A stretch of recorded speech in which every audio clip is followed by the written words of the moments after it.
on matters technology.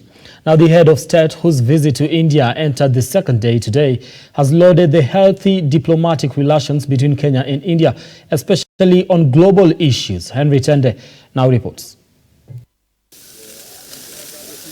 On his second-day visit in India, President Ruto held discussions with India's Prime Minister Narendra Modi and the country's President Draupadi Murmu at the Rashtrapati Bhavan Presidential Palace in New Delhi. President Ruto has lauded the healthy diplomatic relations Kenya enjoys with India, with the two countries seeking to cement this mutual understanding. We've had diplomatic engagement at different levels from way back in 1948, even before the independence of Kenya. And I have come to India this time round at the invitation of Madam President and my good friend, the Prime Minister.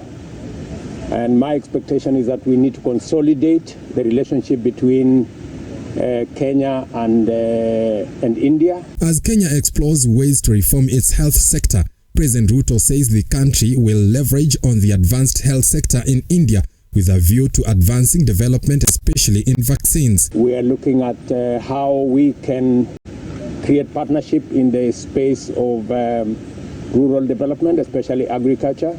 We'll be looking at a space of how we can share in manufacture of vaccines, both for animal and human.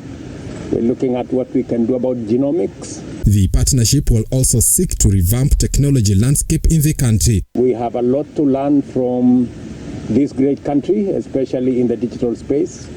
We have already, I did send from Kenya our Ministry of ICT to pick up lessons on digital ID, digitizing government services, leveraging on the enabler nature of technology in providing government service, which India has done very well. President Ruto's visit to India comes on the backdrop of the United Nations Summit on Climate Change.